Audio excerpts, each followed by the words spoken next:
새벽 4시 반, 알람 시계가 울려대는 소리에 미선은 몸을 일으켰습니다. 차가운 바닥에 발을 디디며 조용히 일어나려던 순간, 거실에서 들려오는 현수의 목소리가 귀를 찔렀습니다. 좋아요와 구독은 여러분들의 건강을 지켜줍니다. 응원 부탁드립니다. 아, 씨발. 또 졌네. 이번엔 분명 될 줄 알았는데. 컴퓨터 앞에 앉아 밤새 온라인 도박을 하고 있던 현수였습니다. 미선은 한숨을 쉬며 화장실로 향했습니다. 거울 속 모습은 언제부터인지 낯설어 보였죠. 주름진 얼굴과 파리한 몸, 그리고 깊게 팬 다크서클이 세월의 무게를 말해주고 있었습니다. 오늘도 또 시작이네. 작은 소리로 혼잣말을 하며 세수를 마치고 부엌으로 갔습니다. 냉장고 문을 열자 시든 배추심, 몇 개와 계란 3개가 전부였습니다. 어제 미선이 마지막 10,000원으로 산 것들이었죠. 현수는 생활비는커녕 집안일에는 손가락 하나 까딱하지 않았습니다. 거실 탁자 위에는 빨간 봉투들이 산더미처럼 쌓여 있었습니다. 전기요금 독촉장, 가스요금 독촉장, 관리사무소에서 온 체납 통지서까지. 그 옆에는 현수가 버린 맥주캔과 치킨 뼈다귀들이 굴러다니고 있었습니다. 야, 미선아, 돈 좀 줘봐. 오늘 대박 날 것 같다고. 현수가 컴퓨터에서 눈을 떼지도 않고 소리쳤습니다. 며칠째 씻지 않은 머리카락은 기름기로 들러붙어 있었고 입에서는 술 냄새가 진동했습니다. 돈이 어디 있어요. 전기요금도 못 냈는데. 아, 짜증나. 맨날 돈 없다고만 하네. 네가 더 벌어오면 되잖아. 미선은 말없이 낡은 가방에 물티슈와 고무장갑을 넣었습니다. 현수와 말을 섞으면 섞을수록 화만 날 뿐이었거든요. 지난주에는 미선이 모아둔 용돈 30,000원까지 훔쳐가서 도박에 탕진해버렸습니다. 어디 가는데? 나한테 인사도 안 하고? 파출부 일하러 갑니다. 에이, 또 그런 더러운 일 하러 가네. 창피해서 어디 나가지도 못하겠다. 미선은 주먹을 꽉 쥐었습니다. 본인은 밤낮으로 게임과 도박만 하면서 아내의 일을 더럽다고 하다니. 하지만 말대꾸라도 했다가는 또 난리가 날 게 뻔했습니다. 현관문을 나서며 계단을 내려가는데 위층 아줌마와 마주쳤습니다. 어머, 미선 씨, 또 일 나가시는군요. 고생 많으세요. 네, 다녀오겠습니다. 하지만 아줌마의 눈빛에서 동정과 함께 은근한 무시가 느껴졌습니다. 온 동네 사람들이 다 알고 있었거든요. 현수가 도박꾼이라는 것을, 집에서 고함치고 난동 부리는 것을. 심지어 지난달에는 빚쟁이들이 찾아와서 난리를 친 적도 있었죠. 지하철역으로 향하는 길, 미선은 지난 10년을 돌아봤습니다. 현수의 도박은 점점 심해졌습니다. 처음에는 동네 친구들과 화투 치는 정도였는데 이제는 온라인 도박의 경마, 심지어 불법 스포츠 토토까지 손을 댔습니다. 오늘 대박 나면 다 갚을 수 있어. 현수가 맨날 하는 소리였습니다. 하지만 대박은커녕 빚만 눈덩이처럼 불어났죠. 그나마 미선이 파출부 일로 벌어오는 돈마저 현수가 훔쳐다가 도박에 쓰는 판이었습니다. 지난주에는 심지어 이런 말까지 했습니다. 야, 미선아, 네가 나가서 돈 좀 빌려와. 내가 보증 서줄게. 어디서 빌려와요? 우리 보고 돈 빌려줄 사람이 어디 있어요? 그럼 네가 뭐라도 해봐. 맨날 집에서 빈둥거리기만 하고. 빈둥거리기라니. 새벽부터 밤까지 일하고 와서 집안일까지 도맡아 하는 미선에게 한 말이었습니다. 전철이 목적지에 도착했습니다. 미선은 무거운 발걸음으로 내려서 오늘 일할 건물로 향했습니다. 새벽 6시부터 오후 2시까지 8시간 동안 계단 청소와 화장실 청소를 해야 했습니다. 허리는 아프고 손은 거칠어졌지만 이 일이라도 있어 다행이었습니다. 하지만 오늘은 왠지 더욱 불안한 예감이 들었습니다. 집에 혼자 남은 현수가 또 어떤 빚을 만들어 올지 아니면 또 어떤 사고를 칠지 걱정이 되었거든요. 오후 2시 미선은 파출부 일을 마치고 집으로 돌아가는 지하철에 몸을 맡겼습니다. 온몸이 쑤시고 아팠지만 오늘 받은 일당 70,000원이 가방 속에 있다는 생각에 조금이나마 위안이 되었습니다. 하지만 집 앞 골목에 들어서자마자 심상치 않은 기운을 느꼈습니다. 현관 앞에 낯선 검정색 승용차 2대가 주차되어 있었고 계단에는 정장을 입은 남자들이 서 있었습니다. 저기 오는 사람이 미선 씨 맞나? 사진이랑 똑같네. 맞아. 미선은 본능적으로 뒤돌아 도망가려 했지만 이미 늦었습니다. 남자 2명이 빠르게 다가와 양쪽 팔을 붙잡았습니다. 미선 씨죠? 저희와 함께 가셔야겠습니다. 뭐 하는 거예요? 놓아주세요. 미선이 발버둥을 쳤지만 남자들의 힘은 생각보다 강했습니다. 그때 집에서 현수가 나왔습니다. 얼굴은 창백했지만 미선을 바라보는 눈빛에는 미안함보다는 안도감이 더 컸습니다. 여보, 당신이 뭘 한 거예요? 이 사람들이 왜 저를... 미안해. 정말 미안해. 하지만 어쩔 수 없었어. 현수가 손에 들고 있던 서류를 보여주었습니다. 미선의 이름으로 된 담보 서류였고 맨 아래에는 현수의 서명이 선명하게 적혀 있었습니다. 당신이 제 이름으로 서명했다고요? 며칠만, 정말 며칠만 일하면 돼. 그러면 모든 빚이 정리된다고 했어. 미선은 그 순간 모든 것을 깨달았습니다. 현수가 자신을 완전히 팔아넘긴 것이었습니다. 15년 동안 함께 살아온 아내를 마치 물건처럼 거래한 것이었죠. 가시죠, 미선 씨. 남자들이 미선을 끌고 차로 향했습니다. 미선은 마지막으로 현수를 돌아봤습니다. 당신 정말 이럴 거예요? 정말? 현수는 고개를 돌렸습니다. 아내의 절규하는 목소리를 차마 들을 수 없었던 거였죠. 하지만 발걸음을 멈추지는 않았습니다. 차 안에서 미선은 계속 울었습니다. 어디로 가는지, 무슨 일을 당하게 될지 알 수 없었지만 한 가지는 확실했습니다. 자신의 인생이 완전히 망가졌다는 것이었죠. 어디로 가는 거예요? 곧 도착합니다. 걱정하지 마세요. 남자의 말에는 전혀 위로가 되지 않는 차가운 어조가 섞여 있었습니다. 30분쯤 달린 후 차는 번화가 뒤편의 허름한 건물 앞에 멈췄습니다. 겉보기에는 평범한 사무실 건물 같았지만 주변 분위기가 왠지 음산했습니다. 내리세요. 미선은 떨리는 다리로 차에서 내렸습니다.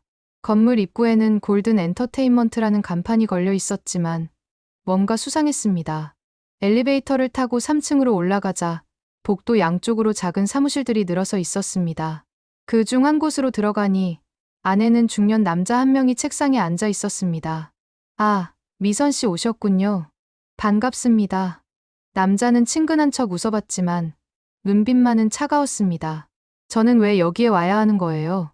아, 남편분께서 설명 안 해드렸나 보네요. 간단합니다. 남편분 빚 대신 며칠만 일해주시면 됩니다. 무슨 일을요? 유흥업소에서 손님들 상대하는 일이죠. 어려운 거 아닙니다. 미선은 그 말에 온몸이 얼어붙었습니다. 유흥업소라니 현수가 자신을 그런 곳에 팔아넘긴 것이었습니다. 안 됩니다. 절대 그런 일 못해요. 미선 씨, 선택권이 없어요. 이미 계약서에 남편분이 서명했거든요. 남자가 서류를 내밀었습니다. 거기에는 미선의 모든 개인정보와 함께 유흥업소 근무 동의서라는 제목이 적혀 있었습니다. 이건 제가 서명한 게 아니에요. 하지만 법적으로는 배우자 서명으로도 유효합니다. 특히 빚 담보의 경우에는 더욱 그렇죠. 미선은 절망했습니다. 법까지 자신의 편이 아니라는 것이었습니다. 제발, 다른 방법은 없나요? 미선 씨, 현실을 받아들이세요. 남편분이 만든 빚이 5천만 원이에요. 이 일 말고는 갚을 방법이 없어요. 그때 문이 열리며 또 다른 남자가 들어왔습니다. 준비 다 됐습니다. 오늘부터 시작하시면 됩니다. 미선은 그 순간 이 모든 상황이 현실이라는 것을 깨달았습니다. 현수가 정말로 자신을 버렸다는 것을. 그리고 앞으로 감당해야 할 치욕이 얼마나 클지를 말이죠. 자, 이제 옷을 갈아입고 준비하시죠. 사무실 남자가 미선에게 화려한 드레스를 건넸습니다. 번쩍거리는 스팽글과 깊게 파인 가슴선이 있는 옷이었죠. 미선은 그 옷을 바라보며 온몸이 떨렸습니다. 저는 정말 이런 일 못해요. 제발 다른 방법을. 미선 씨, 이미 계약 끝난 일이에요. 거부할 수 없습니다. 그때 갑자기 사무실 문이 조용히 열렸습니다. 60대 정도로 보이는 단정한 남성이 들어왔습니다. 회색 정장을 말끔히 차려입었고 눈빛은 날카로우면서도 어딘가 품격이 느껴졌습니다. 사무실에 있던 남자들이 모두 벌떡 일어섰습니다. 사장님, 언제 오셨습니까? 뭐 하는 짓이야? 재현의 목소리는 낮았지만 위험이 있었습니다. 미선은 그제야 깨달았습니다. 이 사람이 바로 이 모든 일의 배후에 있는 인물이라는 것을요. 사장님, 새로 들어온 여자입니다. 남편이 5천만 원 빚을 못 갚아서. 그래? 어떤 여자인지 보자. 재현이 미선을 천천히 바라봤습니다. 미선은 무서워서 고개를 숙였지만 재현의 시선을 피할 수는 없었습니다. 나이가 어떻게 되지? 52살입니다. 52살. 재현이 잠깐 생각하는 듯 했습니다. 건강은? 특별한 병은 없는 것 같습니다. 그럼 이 여자 내가 데려간다. 예, 사장님이요? 응. 마침 우리 집에서 일할 사람이 필요했거든. 미선은 무슨 일인지 몰라서 더욱 떨었습니다.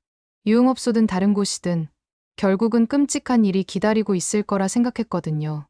사장님, 그런데 이 여자는 업소에서 일하기로. 내가 직접 쓰겠다는데 문제 있어? 재현의 한마디에 모든 사람이 입을 다물었습니다.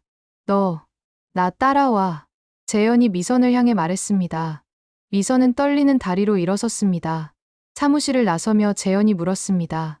집안일 할 줄 알아? 네, 해봤습니다. 요리는? 간단한 건 할 수 있어요. 그래, 그럼 문제 없겠네. 엘리베이터 안에서 미선은 조심스럽게 물었습니다. 저, 무슨 일을 하게 되는 건가요? 우리 어머니 간병이야. 간병? 미선은 예상했던 답과 달라서 당황했습니다. 어머니께서 아프시나요? 치매야. 중증 치매. 몇 년째 간병인 구하고 있는데 다들 도망가더라고. 재현의 목소리에는 깊은 피로가 담겨 있었습니다. 왜 도망가시는데요? 어머니 상태가 심해. 밤낮으로 돌봐야 하고 때로는 난폭해지시거든. 전문 간병인들도 못 견디고 나가. 차를 타고 가는 동안 재현이 말했습니다. 몇 가지 말해둘 게 있어. 네. 첫째, 어머니를 절대 혼자 두지 마. 잠깐이라도 자리 비우면 안 돼. 둘째, 어머니가 난폭해지셔도 절대 때리거나 소리치면 안 돼. 셋째, 내가 없을 때 함부로 나가면 안 돼. 미선은 고개를 끄덕였습니다. 마치 감옥 같은 생활이겠지만 그래도 다른 선택이 있는 건 아니었으니까요. 대신 너를 사람 대우는 해줄 거야. 네. 물건이나 도구가 아니라 사람으로 말이야. 어머니를 정성껏 돌봐주면 그만한 대접은 해줄게. 미선은 그 말에 놀랐습니다. 현수에게는 그저 돈 벌어다 주는 도구였는데 이 사람은 적어도 인격적으로는 대해주겠다는 거였습니다. 왜 그렇게 해주시려는 건가요? 어머니가 나한테는 세상에서 가장 소중한 분이거든. 그분을 잘 돌봐주는 사람이라면 당연히 고마워해야지. 재현의 집은 조용한 주택가에 있는 단독주택이었습니다. 깔끔하게 정돈되어 있었지만 어딘가 쓸쓸한 기운이 감돌았습니다. 어머니, 간병해드릴 분이 왔어요. 방 안에서 작고 마른 할머니가 나왔습니다. 눈빛은 흐릿했지만 미선을 보자 조심스럽게 다가왔습니다. 누구세요? 우리 집에 왜 왔어요? 어머니, 미선 씨예요. 앞으로 어머니 돌봐드릴 거예요. 할머니가 갑자기 미선의 손을 꽉 잡았습니다. 아, 새며느리구나. 예쁘네. 정말 예뻐. 어머니, 며느리가 아니라 왜 인사도 안 해? 어서 인사해. 할머니가 미선을 끌어당기며 웃었습니다. 미선은 당황했지만 할머니를 밀어낼 수는 없었습니다. 재현이 작은 목소리로 말했습니다. 때로는 너를 며느리로, 때로는 딸로, 때로는 완전한 남으로 생각하실 거야. 그때마다 맞춰드리면 돼. 어머니, 배고프지 않으세요? 미선이 할머니에게 물었습니다. 배고파. 우리 며느리가 밥 해줄 거지? 네. 해드릴게요. 미선이 대답하자 할머니가 환하게 웃었습니다. 고마워. 정말 고마워. 우리 아들이 좋은 며느리 데려왔네. 재현이 미선을 바라보며 말했습니다. 다들 며칠 못 버티고 나갔는데 너는 어떨까? 미선은 할머니의 손을 잡으며 대답했습니다. 해보겠습니다. 최선을 다해서요. 할머니가 미선의 손을 꼭 잡고 놓지 않았습니다. 내 며느리, 어디 가면 안 돼. 계속 여기 있어야 해. 미선은 그 순간 알았습니다. 오랜만에 자신을 진짜로 필요로 하는 사람을 만났다는 것을. 비록 치매로 인한 착각이었지만 할머니는 정말로 자신을 원하고 있었습니다. 네, 어머니. 어디 안 가요. 미선의 말에 할머니가 더욱 환하게 웃었습니다. 재현도 그 모습을 보며 처음으로 안도의 표정을 지었습니다. 미선이 재현의 집에서 지낸 지 사흘째 되던 날, 할머니의 진짜 모습을 보게 되었습니다. 새벽 3시, 갑작스러운 비명 소리에 잠이 깬 미선은 급하게 할머니 방으로 뛰어갔습니다. 어머니, 무슨 일이세요? 방 안은 말 그대로 아수라장이었습니다. 할머니가 바지에 대변을 보고는 그것을 손으로 벽에 발라놓고 있었습니다. 냄새가 코를 찔렀고 바닥 여기저기에도 더러운 것들이 묻어 있었습니다. 더러워. 더러운 것들이 나를 따라다녀. 할머니가 자신의 배설물이 묻은 손을 휘두르며 소리쳤습니다. 어머니, 진정하세요. 제가 치워드릴게요. 미선이 다가가려 하자 할머니가 갑자기 미선의 얼굴에 그 더러운 손을 휘둘렀습니다. 가지 마. 너도 더러운 놈이야. 나를 죽이려고 하는 거지. 미선의 얼굴과 옷에 배설물이 묻었습니다. 역겨운 냄새가 코를 찌르고 구토감이 올라왔지만 미선은 참았습니다. 어머니, 괜찮아요. 무서워하지 마세요. 미선은 조용히 화장지를 가져와 자신의 얼굴을 먼저 닦았습니다. 그리고 할머니에게 천천히 다가갔습니다. 시끄러워. 나 혼자 있고 싶어. 할머니가 미선을 밀치려 했지만 미선은 물러서지 않았습니다. 어머니, 씻어드릴게요. 그럼 시원해지실 거예요. 1시간 넘게 씨름한 끝에 미선은 할머니를 씻기고 방을 치웠습니다. 온몸이 땀으로 범벅이 되었고 역겨운 냄새는 아직도 코끝에 맴돌았습니다. 미선 씨, 괜찮아? 재현이 소음을 들고 일어났습니다. 네, 다 정리했어요. 또 그런 일이 생겼구나. 미안해. 괜찮습니다. 어머니도 힘드실 거예요. 재현은 미선을 신기하다는 듯 바라봤습니다. 다른 간병인들은 이런 일 한 번만 겪어도 다음날 바로 나가더라고. 다음날 낮에도 할머니의 상태는 심했습니다. 점심을 해드리려고 부엌에 있는데 할머니가 갑자기 소리를 지르기 시작했습니다. 도둑이야. 도둑이 들었어. 미선이 급하게 거실로 나가보니 할머니가 소파 쿠션을 뜯어서 솜을 흩뿌리고 있었습니다. 어머니, 무슨 일이세요? 이 여자가 우리 집 돈을 훔쳐갔어. 경찰 불러. 할머니가 미선을 가리키며 소리쳤습니다. 그러더니 갑자기 미선에게 달려들어 손톱으로 얼굴을 핥혔습니다. 아, 미선의 뺨에 긴 상처가 났습니다. 피가 흘렀지만 미선은 할머니를 밀어내지 않았습니다. 어머니, 저는 도둑이 아니에요. 며느리예요. 며느리? 우리 집에 며느리는 없어. 할머니가 계속 미선을 때리려 했습니다. 미선은 할머니의 손목을 부드럽게 잡고 진정시키려 했습니다. 어머니, 진정하세요. 아무도 돈을 훔치지 않았어요. 거짓말. 내 반지 어디 갔어? 내 목걸이도 없어졌어. 할머니가 울면서 소리쳤습니다. 미선은 할머니의 방에서 반지와 목걸이를 찾아왔습니다. 여기 있어요, 어머니. 안전한 곳에 보관해 두셨던 거예요. 정말. 내 반지 맞아? 할머니의 표정이 갑자기 바뀌었습니다. 방금 전까지 미선을 도둑이라고 했던 것도 잊어버린 듯 했습니다. 고마워, 아가씨. 친절하네. 저녁 때 재현이 돌아왔을 때 미선의 얼굴에 상처가 있는 것을 보았습니다. 얼굴 어떻게 된 거야? 괜찮아요. 어머니께서 실수로. 또 핥혀진 거구나. 재현이 한숨을 쉬었습니다. 이번 주에만 벌써 3번째네. 정말 미안해. 정말 괜찮습니다. 어머니가 일부러 그러신 게 아니에요. 너 대체 왜 그렇게 참아? 다른 사람 같으면 벌써 나갔을 거야. 미선이 잠깐 생각하더니 대답했습니다. 어머니가 저를 필요로 하시는 것 같아서요.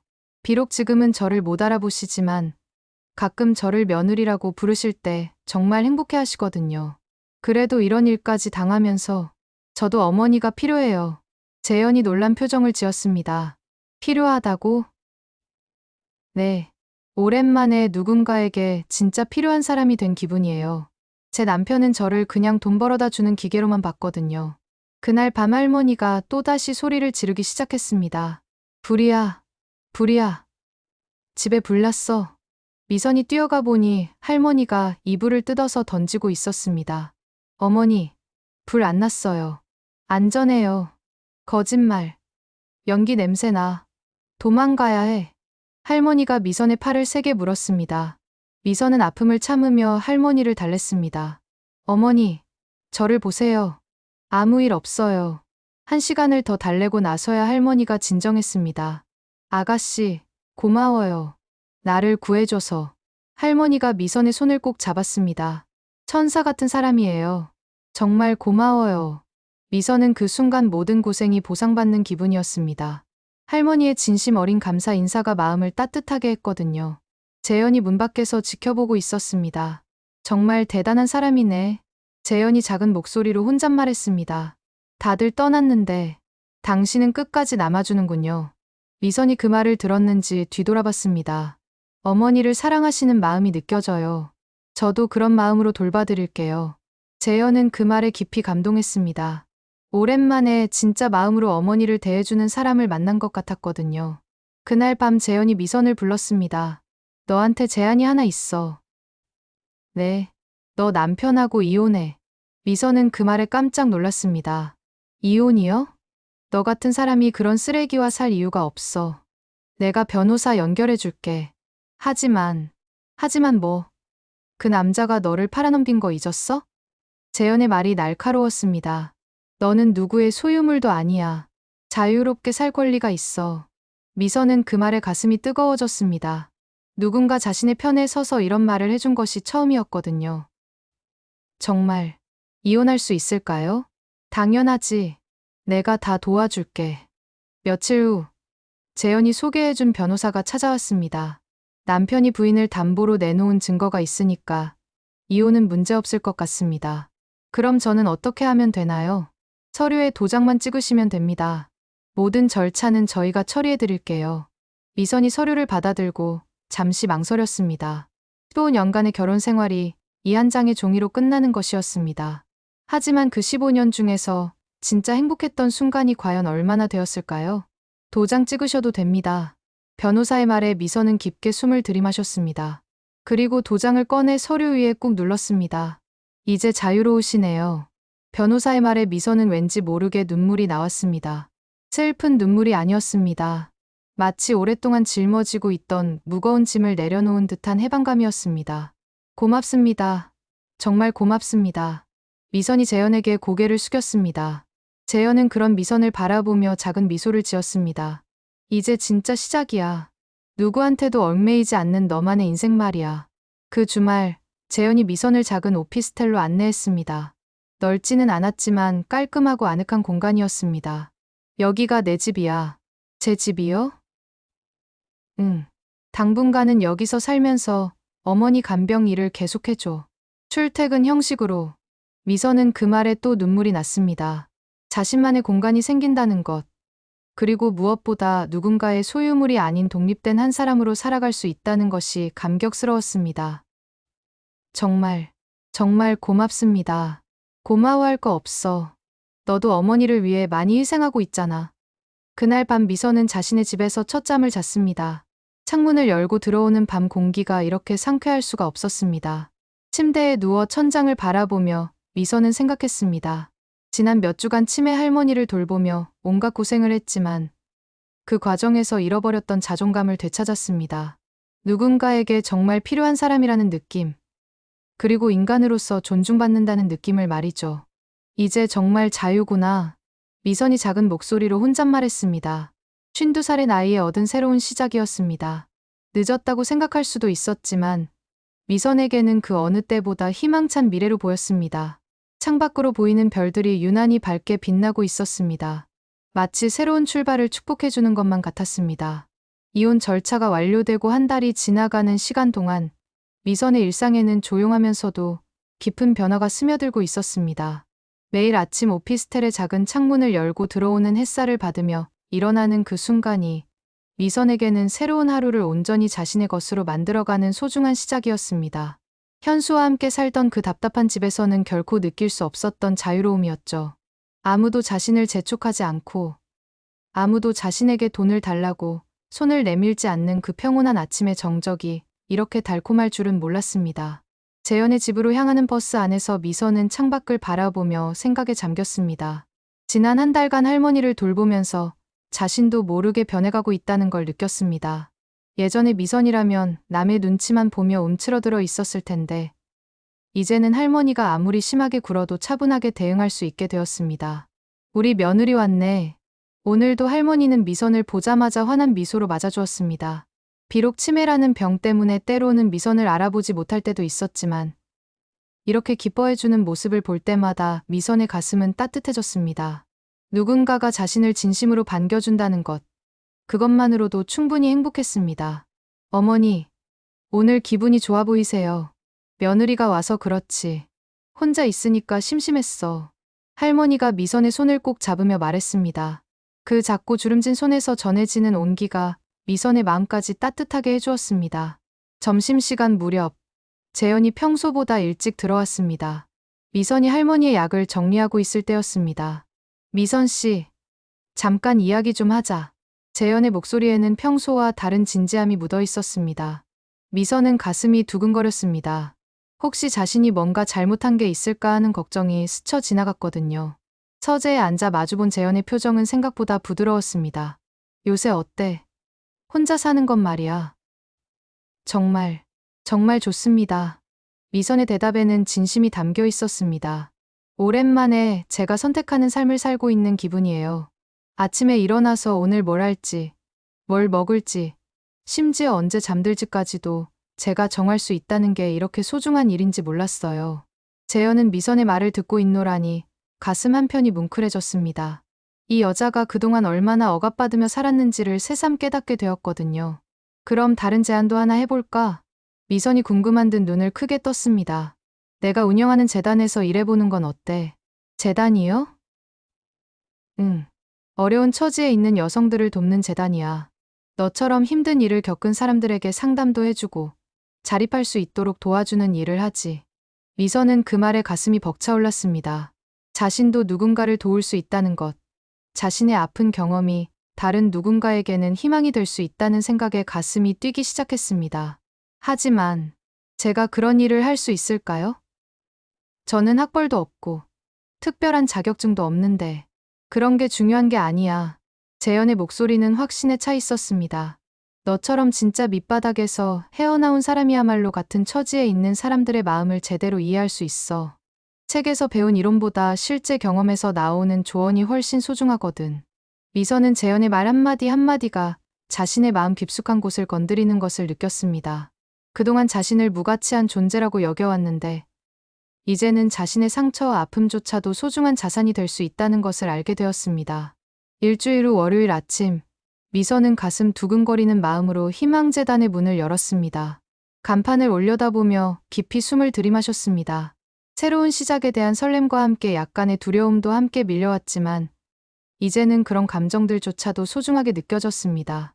안녕하세요. 미선 씨죠? 젊고 활기찬 목소리의 여직원이 미선을 반겨주었습니다. 네. 안녕하세요. 저는 김수진이라고 해요. 앞으로 함께 일하게 될 거예요. 정말 기대하고 있었어요. 수진의 환한 미소와 따뜻한 말투에 미선의 긴장이 한결 풀렸습니다. 첫 전화 상담이 들어온 것은 오후 2시경이었습니다. 여보세요. 희망재단입니다. 저기요. 상담받고 싶어서 전화했어요. 전화 너머로 들려오는 떨리는 목소리에서 미선은 자신의 과거를 보았습니다. 불안하고 무력하고 어디에 의지해야 할지 모르는 그 절망감을 너무나 잘 알고 있었거든요. 네. 편하게 말씀하세요. 남편이 빚을 너무 많이 져서 저까지 보증을 서라고 하는데 어떻게 해야 할지 정말 모르겠어요. 그 순간 미선의 가슴이 쿵 내려앉았습니다. 몇 달 전 자신의 모습이 그대로 겹쳐 보였거든요. 절대로 보증을 서시면 안 됩니다. 미선의 목소리에는 절절한 간절함이 담겨 있었습니다. 남편분의 빚은 남편분이 책임지셔야 해요. 부인까지 연대보증을 서면 나중에 더 큰 재앙이 찾아올 수 있어요. 하지만 남편이 계속 설득하고 저 때문에 가정이 망한다고. 저도 똑같은 말을 들었어요. 미선이 목소리를 낮추며 조심스럽게 자신의 이야기를 꺼냈습니다. 결국 제 남편은 저를 담보로 내놓는 일까지 벌였거든요. 그때 정말 죽고 싶었어요. 전화 너머가 조용해졌습니다. 지금이라도 단호하게 거절하세요. 당신은 남편의 소유물이 아니에요. 당신만의 소중한 인생이 있어요. 상담이 끝나고 미선은 한참 동안 멍하니 앉아 있었습니다. 자신의 아픈 경험을 나누는 것이 이렇게 뿌듯할 줄은 몰랐습니다. 그날 저녁 재현이 물었습니다. 첫날 어땠어? 정말 좋았어요. 미선의 눈에 눈물이 살짝 맺혔습니다. 제가 누군가에게 진짜 도움이 될 수 있다는 걸 처음 알았어요. 제 상처가 다른 사람에게는 희망이 될 수 있다니. 재현은 그런 미선을 바라보며 마음이 뭉클해졌습니다. 그날 밤 오피스텔로 돌아가는 버스 안에서 미선은 창밖의 네온사인들을 바라보며 생각에 잠겼습니다. 불과 몇 달 전만 해도 자신은 현수에게 짓밟히며 하루하루를 연명하고 있었는데 이제는 다른 사람의 인생을 구하는 일을 하고 있었습니다. 나는 담보가 아닌 내 삶의 주인이다. 미선이 작은 소리로 중얼거렸습니다. 그 말이 이제는 단순한 구호가 아니라 자신의 삶 자체가 되어가고 있었습니다. 재단에서 일하기 시작한 지 2달이 지나가는 동안 미선은 자신도 모르게 많은 여성들에게 희망의 등대가 되어가고 있었습니다. 매일 아침 희망재단의 문을 열고 들어설 때마다 가슴 깊숙한 곳에서 뜨거운 무언가가 올라오는 것을 느꼈습니다. 자신의 존재가 누군가에게 진짜 의미 있는 도움이 되고 있다는 확신이 날로 커져갔거든요. 오늘도 상담 전화가 끊임없이 걸려왔습니다. 가정폭력에 시달리는 아내, 남편의 도박빚 때문에 고통받는 여성, 시어머니의 구박에 견디지 못하는 며느리까지. 미선은 각각의 이야기를 들을 때마다 과거의 자신을 만나는 것 같은 아픈 마음이 들었지만 동시에 그들에게 용기를 줄 수 있다는 사실에 큰 보람을 느꼈습니다. 미선 선생님, 정말 고맙습니다. 선생님 말씀 듣고 용기 내서 이혼 절차 밟고 있어요. 지난달에 상담받았던 한 여성이 다시 전화를 걸어왔습니다. 그녀의 목소리에는 예전과 달리 희망이 담겨 있었습니다. 잘하셨어요. 정말 용감한 결정이에요. 미선이 진심으로 말했습니다. 그 여성이 걸어가고 있는 길이 얼마나 힘들고 외로운 길인지 너무나 잘 알고 있었기 때문입니다. 혼자 살게 되면 무서울 것 같기도 하지만 이상하게 기대도 돼요. 맞아요. 처음에는 두렵지만 정말 자유로워지실 거예요. 전화를 끊고 나서 미선은 창밖을 바라보며 깊은 생각에 잠겼습니다. 자신도 그 여성처럼 용기를 내서 새로운 삶을 시작했는데 벌써 몇 달이 지났네요. 시간이 이렇게 빨리 흐르는 줄 몰랐습니다. 오후 늦게 재현에게서 연락이 왔습니다. 미선 씨, 집에 빨리 와줄 수 있어? 어머니 상태가 좀 안 좋아. 미선은 가슴이 철렁했습니다. 급하게 재단 일을 정리하고 재현의 집으로 향했습니다. 집에 도착하니 할머니가 침대에 누워 계셨습니다. 평소보다 숨소리가 거칠고 얼굴빛도 좋지 않아 보였습니다. 어머니, 어디 아프세요? 미선이 할머니의 손을 잡으며 물었습니다. 아, 며느리구나. 왔구나. 할머니가 미선을 알아보며 희미하게 웃었습니다. 가슴이 답답해. 숨쉬기가 힘들어. 병원에 가보시는 게 좋을 것 같아요. 미선이 재현을 바라보며 말했습니다. 응급실에 가봐야겠어. 재현의 목소리에는 걱정이 가득했습니다. 병원 응급실에서 검사를 받은 결과 할머니는 폐렴 초기 증상이었습니다. 다행히 큰 위험은 없었지만 며칠간 입원 치료를 받아야 했습니다. 고생 많았어. 재현이 병실 복도에서 미선에게 말했습니다. 괜찮아요. 어머니가 빨리 나으시면 되죠. 요새 어머니가 너 얘기를 자주 하시더라고. 정말요? 응. 우리 며느리는 참 착하다. 다른 며느리들은 다 도망갔는데 우리 며느리만 남아있다. 이런 말씀하셔. 미선은 그 말에 가슴이 뜨거워졌습니다. 어머니도 제게는 정말 소중한 분이에요. 그때 병실에서 할머니의 목소리가 들려왔습니다. 며느리야, 어디 갔어? 미선이 급하게 병실로 들어갔습니다. 여기 있어요, 어머니. 아, 다행이다. 갑자기 안 보여서 걱정했어. 할머니가 미선의 손을 꼭 잡았습니다. 며느리야, 엄마가 아파서 미안해. 무슨 말씀을 그렇게 하세요? 어머니가 아프신 게 어디 어머니 잘못이에요. 우리 며느리는 정말 마음이 착해. 할머니가 미선을 바라보며 웃었습니다. 며느리야, 엄마가 하고 싶은 말이 있어. 네, 말씀하세요. 엄마가 오래 살지 못할 것 같아.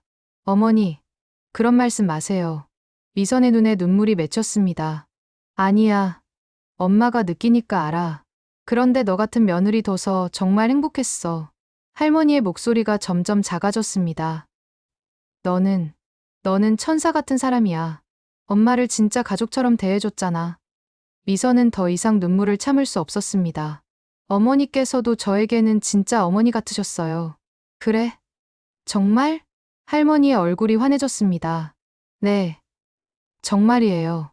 어머니 덕분에 저도 가족의 사랑이 뭔지 알게 됐어요. 며칠 후 할머니는 퇴원할 수 있었습니다. 하지만 전반적인 건강 상태는 예전만 못했습니다. 미선 씨, 고마워.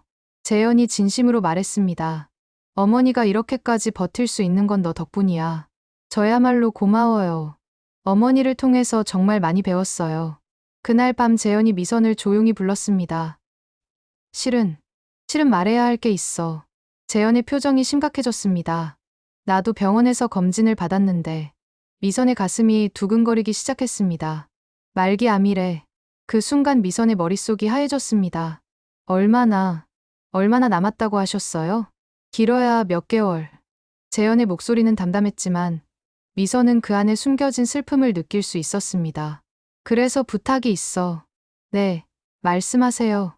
어머니 돌아가실 때까지 끝까지 함께 있어줄 수 있어? 미선은 눈물을 흘리며 고개를 끄덕였습니다.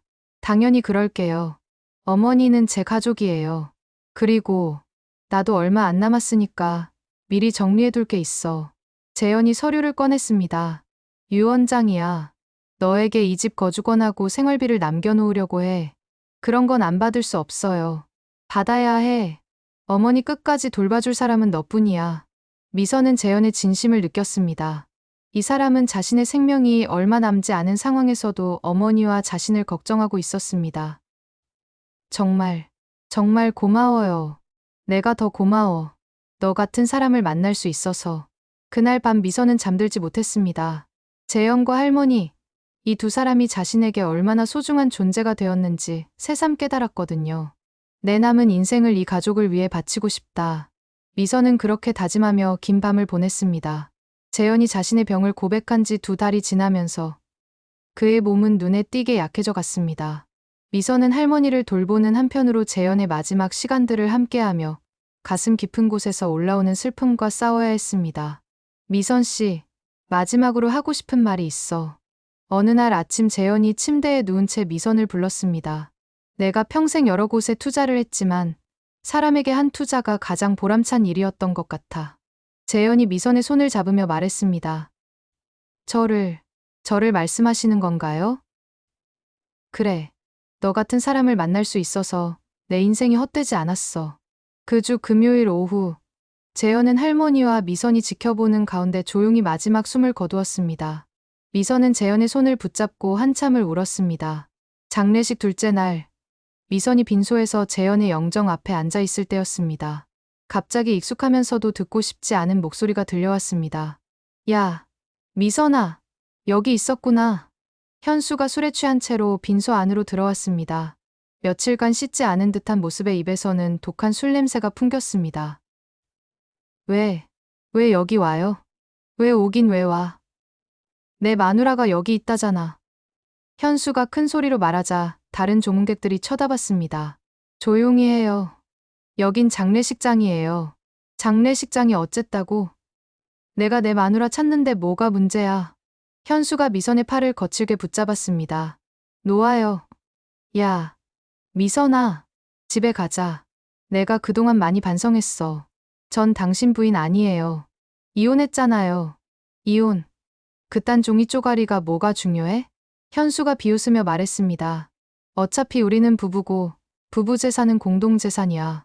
이 죽은 영감이 너한테 뭘 남겨줬든 내 몫도 있다고. 조문객들이 하나둘 흉흉한 시선으로 쳐다보기 시작했습니다. 당신과는 상관없는 일이에요. 상관없긴 뭐가 상관없어. 현수가 소리를 지르더니 갑자기 재현의 영정 사진을 가리켰습니다. 이 영감이 뭐라고 내 마누라를 꼬드겨서 이혼하게 만들고. 그런 식으로 말하지 마세요. 미선이 분노에 떨며 일어섰습니다. 왜? 사실이잖아. 이 늙은 영감이 돈으로 너를 꼬신 거지. 현수가 영정 사진을 향해 침을 뱉으려 하자 미선이 그의 앞을 막아섰습니다. 당신 지금 뭐 하는 거예요? 비켜. 내가 이 죽은 영감한테 할 말이 있어. 안 돼요. 미선이 현수를 밀어내려 하자 현수가 갑자기 미선의 뺨을 후려쳤습니다. 딱. 빈소 안이 순간 조용해졌습니다. 모든 사람들이 충격받은 표정으로 바라봤습니다. 너 때문에 내가 얼마나 고생했는데. 집도 잃고 빚쟁이들한테 쫓겨다니고. 현수가 계속 소리쳤습니다. 다 내 탓이야. 내가 나를 버렸으니까. 미선의 뺨이 빨갛게 부어올랐지만 그녀의 눈빛은 예전과 달랐습니다. 무서워하거나 움츠러드는 대신 차가운 분노가 타오르고 있었습니다. 제가 당신을 버렸다고요? 미선의 목소리는 낮지만 또렷했습니다. 당신이 먼저 저를 팔아넘겼잖아요. 사람을 물건처럼. 그때는 어쩔 수 없었다고 했잖아. 어쩔 수 없다고요? 미선이 한 걸음 앞으로 나섰습니다. 당신은 저를 사람으로 본 적이 단 한 번도 없어요. 그저 돈 벌어다 주는 기계였죠. 야, 미선아. 감정적으로 나오지 마. 우리 조용히 나가서 이야기하자. 현수가 다시 미선의 팔을 잡으려 했습니다. 놓으세요. 야, 내 말 안 들려? 당장 나가자고. 현수가 더 세게 미선을 끌어당기려 할 때 갑자기 뒤에서 차가운 목소리가 들려왔습니다. 무슨 일입니까? 재현의 변호사가 서 있었습니다. 아, 변호사 선생님. 미선이 안도의 표정을 지었습니다. 그만 괴롭히시죠. 이제는 법적으로는 아무런 관계가 없는 타인이십니다. 괴롭히긴 뭘 괴롭혀.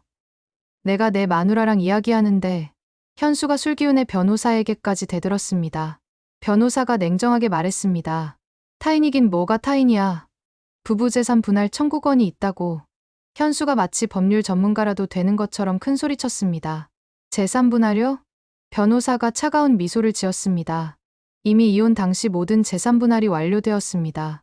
더구나 고인과 미선 씨의 관계는 고용관계였고 유언을 통한 증여인이 당신과는 전혀 무관합니다. 그럼 나한테는 아무것도 없다는 거야? 현수의 얼굴이 창백해졌습니다. 당연하죠.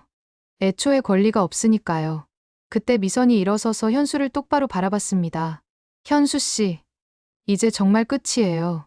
미선아, 당신은 저를 팔았어요. 그리고 저는 자유를 샀어요. 미선의 목소리에는 이전에 없던 강인함이 담겨 있었습니다. 더 이상 당신의 소유물이 아니에요. 저는 제 삶의 주인이에요. 야, 미선아. 우리가 뭔 사이인데. 현수가 다시 소리쳤지만 이번엔 빈소에 있던 다른 남자들이 일어섰습니다. 여기서 그만 나가시죠. 장례식장에서 이런 추태가 어디 있습니까? 경찰 불러야겠네요. 사람들의 시선이 모두 현수에게 집중되자 현수는 어쩔 줄 몰라 했습니다. 미선아, 마지막으로 한 번만. 안녕히 가세요. 미선이 등을 돌렸습니다. 나는 어떻게 살라고. 현수가 절규하듯 소리쳤지만 아무도 그에게 관심을 주지 않았습니다. 그건 당신 문제예요. 저와는 상관없어요. 미선의 차가운 대답에 현수는 더 이상 할 말이 없었습니다. 결국 그는 사람들의 차가운 시선을 받으며 빈소를 나갔습니다. 그날 밤 미선은 재현의 영정 앞에서 눈물을 흘렸습니다. 재현 씨, 저 정말 많이 변했죠? 이제는 누구에게도 굽히지 않을 거예요. 미선은 그제야 깨달았습니다. 자신이 더 이상 예전의 그 나약한 미선이 아니라는 것을. 이제는 당당하게 자신의 길을 걸어갈 수 있는 강한 사람이 되었다는 것을 말입니다. 재현의 장례식이 끝나고 한 달이라는 시간이 흘러가는 동안 미선의 일상에는 새로운 평온이 자리 잡고 있었습니다. 재현이 남겨준 유산 덕분에 경제적 걱정 없이 할머니를 돌볼 수 있게 되었지만 그보다 더 소중한 것은 자신이 진정으로 자유로운 영혼이 되었다는 깊은 깨달음이었습니다. 매일 아침 할머니의 따뜻한 죽을 끓이며 창문으로 들어오는 햇살을 받을 때마다 미선은 이 모든 순간들이 오롯이 자신의 선택으로 이루어진 것임을 새삼 느꼈습니다. 더 이상 누군가의 명령이나 눈치를 보며 살아가는 것이 아니라 진심으로 사랑하는 사람을 돌보며 보내는 하루하루가 얼마나 소중한지 가슴 깊이 새겨지고 있었습니다. 하지만 그런 평화로운 일상에 다시금 어둠이 드리워진 것은 어느 날 이른 아침이었습니다. 할머니에게 아침 약을 드리고 있던 미선의 귀에 현관문 앞에서 들려오는 익숙한 목소리가 스며들었습니다. 그 순간 미선의 온몸에 소름이 돋았습니다. 현수의 목소리였거든요. 미선 씨, 나와서 이야기 좀 합시다. 이번 현수의 목소리는 한 달 전 장례식장에서 들었던 그 술 취한 고함과는 사뭇 달랐습니다. 차분하고 계산된 어조였습니다. 미선은 본능적으로 무언가 불길한 예감이 든다는 것을 느꼈습니다. 문틈으로 내다본 미선의 시선에 들어온 것은 현수 옆에 서 있는 정장 차림의 낯선 남자였습니다. 서류 가방을 든 그의 모습에서 미선은 직감적으로 알 수 있었습니다. 현수가 이번에는 법적인 무기를 들고 자신을 괴롭히러 온 것이라는 것을 말입니다. 뭔 일이에요? 미선이 문을 열지 않은 채 물었을 때 그녀의 목소리는 생각보다 차분했습니다. 예전에 미선이었다면 벌써 문을 열고 쩔쩔매고 있었을 텐데 이제는 달랐습니다. 변호사 선생님과 함께 왔어요. 법적인 이야기를 해야 할 것 같아서요. 현수의 말에서 묻어나오는 계산된 침착함이 미선을 더욱 경계하게 만들었습니다. 이 남자가 지난 한 달 동안 무엇을 준비해왔는지 짐작이 되었거든요. 미선은 깊게 숨을 들이마셨습니다. 그리고 문을 열었습니다. 도망치지 않기로 한 것이었습니다. 저는 김정한 변호사입니다. 정장을 입은 남자가 명함을 건네며 말했습니다. 그의 눈빛에서 미선은 차가운 계산을 읽을 수 있었습니다. 현수 씨가 재산분할 소송을 제기하려고 합니다. 그 말이 떨어지는 순간 미선의 가슴 속에서 무언가가 꿈틀거리기 시작했습니다. 분노도 아니고 두려움도 아닌 묘한 감정이었습니다. 재산분할요? 이미 이혼할 때 다 정리되지 않았나요? 그게 아니에요. 현수가 끼어들었습니다. 그의 목소리에는 지난 한 달간 치밀하게 계획을 세워온 사람만이 가질 수 있는 확신이 담겨 있었습니다. 내가 알아보니까 당신이 받은 유산에는 내 기여분이 있어. 당신이 그 집에서 일할 수 있었던 것도 결국은 내가 있었기 때문이잖아. 미선은 그 순간 현수라는 인간의 뻔뻔함이 어디까지 닿을 수 있는지를 새삼 깨달았습니다. 자신을 팔아넘긴 것조차 기여라고 포장하는 이 남자의 모렴치함 앞에서 미선의 마음속에는 예전과는 전혀 다른 감정이 차오르고 있었습니다. 내가 빚을 져서 당신을 그쪽으로 보낸 거니까 내 간접적인 기여가 인정되어야 해. 말도 안 되는 소리 하지 마세요. 미선의 목소리는 놀라울 정도로 차분했습니다. 예전에 그녀였다면 벌써 떨고 있었을 텐데 이제는 오히려 현수를 바라보는 시선이 차가워지고 있었습니다. 2달 후 미선은 법정에 서 있었습니다. 높은 천장과 엄숙한 분위기의 법정 안에서 그녀의 마음은 의외로 평온했습니다. 재현이 소개해줬던 변호사가 옆에 앉아 있었고 건너편에는 현수와 그의 변호사가 앉아 있었습니다. 재판장님, 원고는 피고와의 혼인관계 중 자신의 기여로 인해 피고가 상속받은 재산에 대한 권리를 주장합니다. 현수 측 변호사의 목소리가 법정 안에 울려 퍼졌습니다. 원고의 행위가 없었다면 피고는 고인과 만날 기회조차 없었을 것입니다. 미선은 그 말을 들으며 가슴 속에서 뜨거운 무언가가 치밀어 오르는 것을 느꼈습니다. 자신을 인신매매한 것을 기여라고 부르는 저 뻔뻔함이 도대체 어디서 나오는 것인지 이해할 수 없었습니다. 잠깐요. 미선 측 변호사가 일어섰습니다. 원고의 주장은 사실관계부터 틀렸습니다. 변호사가 차근차근 준비해온 서류들을 제출했습니다. 피고는 원고에 의해 인신매매당한 피해자입니다. 이는 명백한 범죄 행위였습니다. 재판장이 서류를 살펴보는 동안 미선의 마음속에는 지난 몇 년간의 기억들이 파노라마처럼 스쳐 지나갔습니다. 현수에게 짓밟히던 그 어둡고 절망적인 나날들, 그리고 재현을 만나 진정한 인간의 존엄을 되찾게 된 그 소중한 순간들까지. 더욱이 피고가 고인을 통해 얻은 것은 경제적 이익이 아닙니다. 피고는 고인의 치매 환자인 모친을 몇 개월간 헌신적으로 돌봤습니다. 변호사의 말과 함께 제출된 사진들을 보며 미선의 눈가에 뜨거운 것이 맺혔습니다. 할머니의 배설물을 치우고 폭력적인 행동에도 참으며 밤낮 없이 간병했던 그 모든 순간들이 고스란히 담겨 있었거든요. 증인들이 차례로 나와 증언했습니다. 미선 씨 덕분에 이혼할 용기를 얻었습니다. 정말 진심으로 상담해 주셨어요. 미선 씨가 아니었다면 저는 아직도 고통받고 있었을 거예요. 각각의 증언이 울려 퍼질 때마다 미선의 가슴 속에서는 묵직한 감동이 차오르고 있었습니다. 자신의 상처와 아픔이 다른 사람들에게는 희망이 되었다는 것. 그리고 그 모든 것이 헛되지 않았다는 확신이 마음 깊숙이 뿌리내리고 있었습니다. 재판장님, 미선이 일어섰습니다. 떨리는 다리를 억지로 붙잡고 선 그녀의 목소리는 놀라울 정도로 또렷했습니다. 제가 직접 말씀드리겠습니다. 말씀하세요. 저는 현수 씨에게 팔린 것이지 보내진 게 아닙니다. 미선의 목소리는 법정 안 모든 사람의 마음에 깊이 스며들었습니다. 현수 씨는 저를 사람으로 본 적이 없습니다. 오직 돈을 벌어다 주는 도구로만 봤어요. 미선이 현수를 똑바로 바라봤습니다. 그의 눈빛에서 당황과 초조함을 읽을 수 있었습니다. 재현 씨는 저를 사람으로 대해주신 첫 번째 분이었습니다. 그분 덕분에 저는 진짜 인간다운 삶이 뭔지 알게 됐어요. 미선의 목소리가 점점 힘을 얻어갔습니다. 현수 씨는 저를 팔았고 저는 자유를 샀습니다. 이제 저는 누구의 담보도 아닙니다. 재판장의 판결이 떨어졌습니다. 원고의 청구를 기각합니다. 그 순간 미선의 가슴속에서는 말로 표현할 수 없는 해방감이 터져 나왔습니다. 마침내, 정말로 마침내 자유를 쟁취한 것이었습니다. 그날 저녁 미선은 희망재단 강단에 섰습니다. 새로운 여성들을 대상으로 특강을 하는 자리였습니다. 무대 위에서 바라본 청중들의 눈빛에서 미선은 과거의 자신을 보았습니다. 절망과 두려움으로 가득했지만 동시에 희망을 갈구하는 간절함도 함께 담겨 있었습니다. 여러분, 미선이 마이크를 잡고 말했습니다. 그녀의 목소리는 따뜻하면서도 강인했습니다. 저는 몇 년 전까지만 해도 남편의 소유물이었습니다. 청중들의 숨소리까지 조용해졌습니다. 하지만 이제는 다릅니다. 저는 제 삶의 주인입니다. 미선의 말 한마디 한마디가 청중들의 가슴 깊숙이 스며들어 갔습니다. 여러분도 마찬가지입니다. 우리는 누구의 담보도 아닙니다. 존중받는 삶은 멀리 있는 게 아닙니다. 바로 오늘의 선택에서 시작됩니다. 우렁찬 박수가 강당을 가득 메웠습니다. 미선은 그 박수 소리를 들으며 눈가에 뜨거운 것이 맺히는 것을 느꼈습니다. 그날 밤 집으로 돌아온 미선은 할머니에게 하루 있었던 일을 들려드렸습니다.